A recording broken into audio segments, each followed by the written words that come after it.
Hello students, welcome to SSD educational classes. और आज का हमारा टॉपिक है बैंकिंग एंड इट्स टाइप्स। तो आज हम जानेंगे बैंकिंग होता क्या है। तो सबसे पहले हम देखने वाले हैं the term bank come from the French word banco, जिसका मतलब होता है बेंच।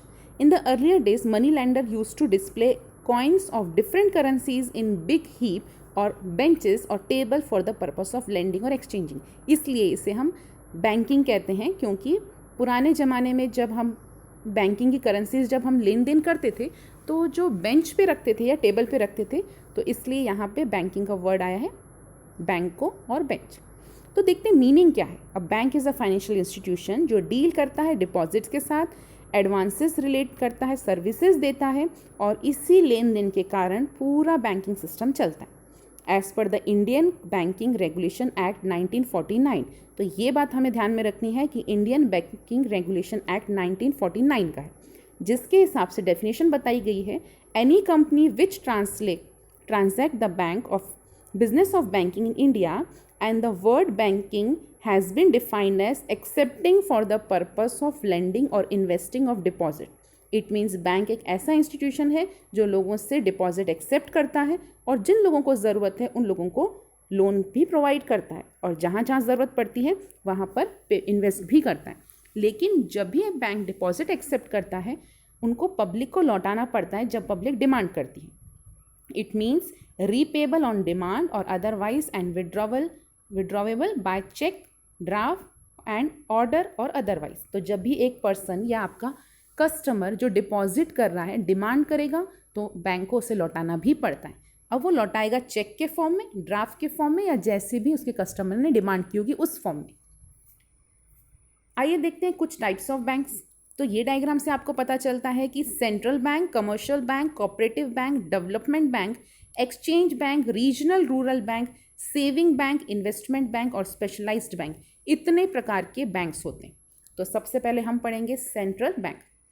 अगर आप सेंट्रल बैंक या कमर्शियल बैंक को डीप में पढ़ना चाहते हैं तो आप मेरे प्रीवियस वीडियोस में चेक करें, वहाँ पे सेंट्रल बैंक आरबीआई के नाम से बताया हुआ है, कमर्शियल बैंक के फंक्शंस भी बताए हुए हैं, तो आप वहाँ पे प्रीवियस वीडियोस को चेक करके वहाँ पे देख सकते हैं।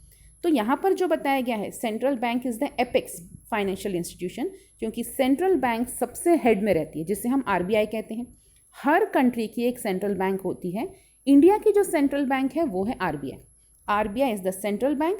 RBI was established in 1945 और रिजर्व, एक्चुअली यहाँ पे थोड़ा सा मिस्टेक है, इस्टेब्लिश इन 1935, यहाँ पे मिस प्रिंटिंग है, 1935 राइट आंसर है। और ये जो RBI है वो इंडियन एक्ट 1934 के हिसाब से फंक्शंस करती। तो मेन फंक्शन जो RBI के हैं वो है फ्रेमिंग मॉनेटरी पॉलिसी। RBI सभी पॉलिसीज़ को जो मनी से रिलेटेड है वो पॉलिसीज़ बनाती है, करेंसी नोट को इशू करती है।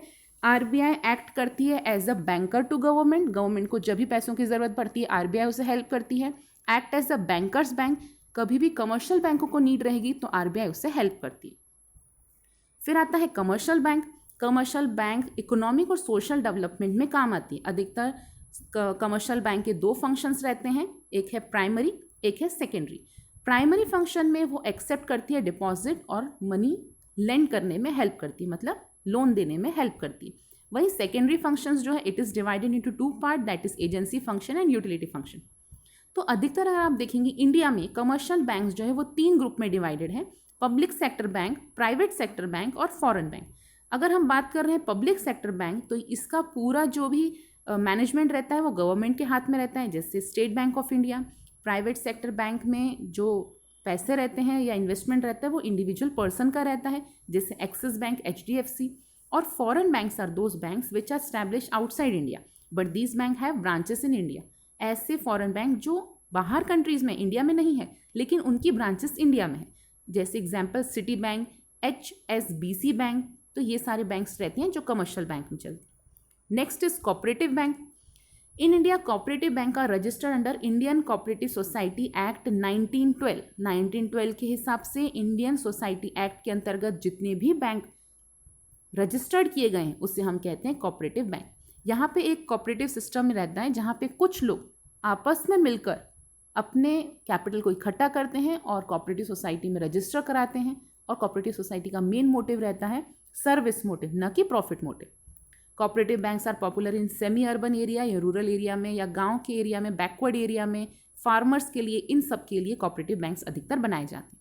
कोऑपरेटिव बैंक की अगर हम बात कर रहे हैं तो कोऑपरेटिव बैंक भी 3 पार्ट में डिवाइडेड है, that is primary credit society, डिस्ट्रिक्टिव central cooperative banks और स्टेट कोऑपरेटिव बैंक्स। अगर हम बात कर रहे हैं कोऑपरेटिव प्राइमरी सोसाइटी के लिए तो ये अधिकतर लोअर लेवल या विलेज लेवल तक के लिए जो सोसाइटीज़ बनाई जाती हैं इसको हम बोलते हैं प्राइमरी क्रेडिट सोसाइटी। ऐसी क्रेडिट सोसाइटी को फंड मिलता है स्टेट कोऑपरेटिव बैंक से और डिस्ट्रिक्ट कोऑपरेटिव बैंक से। जब हम बात कर रहे हैं डिस्ट्रिक्ट कोऑपरेटिव बैंक तो ये ऑपरेट किए जाते हैं डिस्ट्रिक्ट लेवल पे, इनको भी जो फंड मिलता है वो उनको मिलता है स्टेट कोऑपरेटिव बैंक से। लेकिन जब हम बात कर रहे हैं स्टेट कोऑपरेटिव बैंक से तो state cooperative means it is working at the state level, they provide fund to central cooperative banks and primary credit society. It means state cooperative सबसे हाईएस्ट में रहती है जो छोटे कोऑपरेटिव बैंक्स को fund provide करती है। Next is industrial development bank. जब हम बात कर रहे हैं इंडस्ट्रियल डेवलपमेंट बैंक मीन्स ऐसी बैंक जो इंडस्ट्रीज़ को डेवलप करने के लिए पैसे प्रोवाइड कर रही है या फाइनेंस प्रोवाइड कर रही है। यहाँ पे अलग अलग बैंक्स हैं जैसे IFCI, SFC, MSFC, ये कुछ ऐसे बैंक्स हैं जो इंडस्ट्रियल डेवलपमेंट बैंक है। इन इंडस्ट्रियल डेवलपमेंट बैंक का मेन मोटिव रहता है लॉन्ग टर्म या मीडियम टर्म लोन प्रोवाइड करना ताकि लोग मॉडर्नाइजेशंस कर सकें, अपने बिजनेस को एक्सपैंड कर सकें। Under writing of shares issued by public limited companies, ये भी इनका काम रहता है।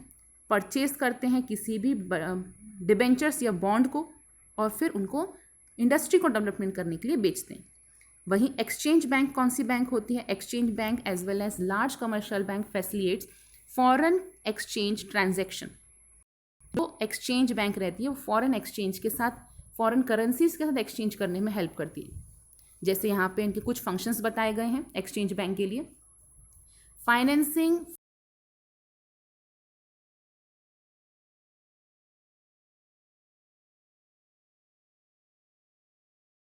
फॉरेन चेंज करना है या डिस्काउंटिंग कराना है तो एक्सचेंज बैंक हमें हेल्प करेगी दूसरी कंट्रीज़ के लिए, या हमें अपने पैसे किसी और कंट्री में ट्रांसफ़र करने हैं, रेमिट करने हैं, इंटरेस्ट या प्रॉफिट इधर से उधर भेजना है तो एक्सचेंज बैंक आपको हेल्प करती है।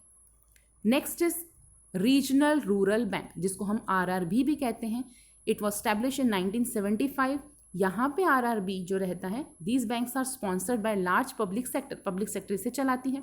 कैपिटल ऑफ RRB में जो कैपिटल है वो कंट्रीब्यूट किया गया है 50% सेंट्रल गवर्नमेंट से, 15% स्टेट गवर्नमेंट से और 35% स्पॉन्सर्ड बैंक में से।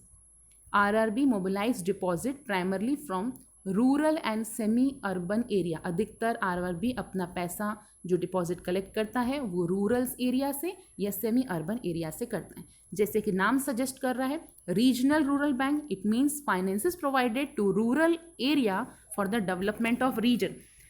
Next bank is saving bank. The main object of saving bank is to encourage saving of the people. ये एक छोटा सा बैंक रहता है जहाँ पे आप अपने पैसे सेव कर सकते हैं। ये सेविंग बैंक हो सकता है कोई भी कमर्शियल बैंक या cooperative banks. Next is investment bank. These bank provide financial and advisory in assistance to their customer. ऐसे बैंक जो आपको इन्वेस्टमेंट कहाँ करना है, कैसे करना है ये बताएं, उसे हम कहते हैं इन्वेस्टमेंट बैंक। इसके अलावा कुछ स्पेशलाइज्ड बैंक होते हैं जो अलग अलग पर्पस के लिए बनाए जाते हैं, जैसे एग्जिम बैंक वो बैंक है जो एक्सपोर्ट और इंपोर्ट को बढ़ावा देने के लिए बनाए गए हैं। इट मीन्स अगर कोई पर्सन एक्सपोर्ट करना चाहता है और उसको फाइनेंशियल प्रॉब्लम है या फाइनेंस उससे नीडेड है तो एग्जिम बैंक उसे फाइनेंस प्रोवाइड करता है और कम रेट पे। It means rate of interest will be low in EXIM banks for export purpose. इसके अलावा आते हैं सिडबी। सिडबी एक ऐसी बैंक है जिसका फुल फॉर्म है small industrial development bank of India. Small industrial development bank जब हम बात कर रहे हैं it means small industrial development bank was setup in 2 April 1990 under the act of Indian parliament. और ये बैंक स्मॉल और मीडियम टर्म एंटरप्राइजेस को बढ़ाने के लिए बनाई गई है। इट मीन्स अगर स्मॉल, माइक्रो और मीडियम एंटरप्राइजेस को डेवलप करना है या किसी भी पर्सन को फाइनेंस की नीड है और इंडस्ट्री डेवलपमेंट की फाइनेंस की नीड है तो वो पर्सन इस बैंक में अपने लिए अप्लाई कर सकता है। Next is NABARD. The full form of NABARD is national bank for agriculture and rural development. अब जैसे नाम सजेस्ट कर रहा है कि नेशनल बैंक है, लेकिन किसके डेवलपमेंट के लिए? एग्रीकल्चर और रूरल डेवलपमेंट के लिए बैंक बनाई गई है। It is an apex institution for financing agriculture and rural sector. NABARD provide both, NABARD दोनों ही टर्म प्रोवाइड करती है, चाहे वो शॉर्ट टर्म हो या लॉन्ग टर्म हो, लेकिन ये रीजनल रूरल बैंक को फाइनेंस प्रोवाइड करती है. It is concern with policy planning and operation relating to agriculture credit and credit for activities in rural India.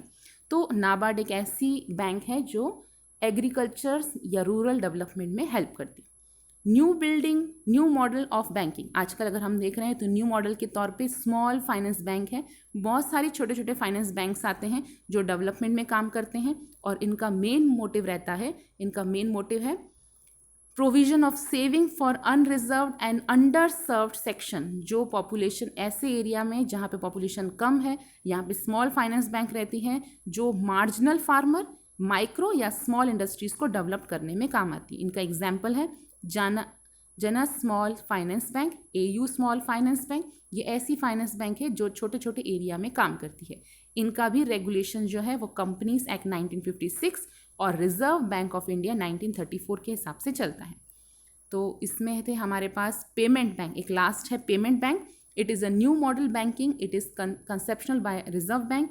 The main aim of is to offer financial services to small business. जिनकी income कम है या small businessman है, उनको payment कहीं करनी है तो वो ये पेमेंट बैंक हेल्प करती है. It is like an another bank as it carry out most of the banking function. जैसे बाकी फंक्शंस करते हैं रेमिटेंस ऑफ सर्विसेज के, मोबाइल बैंकिंग, ATM, ये सभी पेमेंट बैंक आपको हेल्प करती है.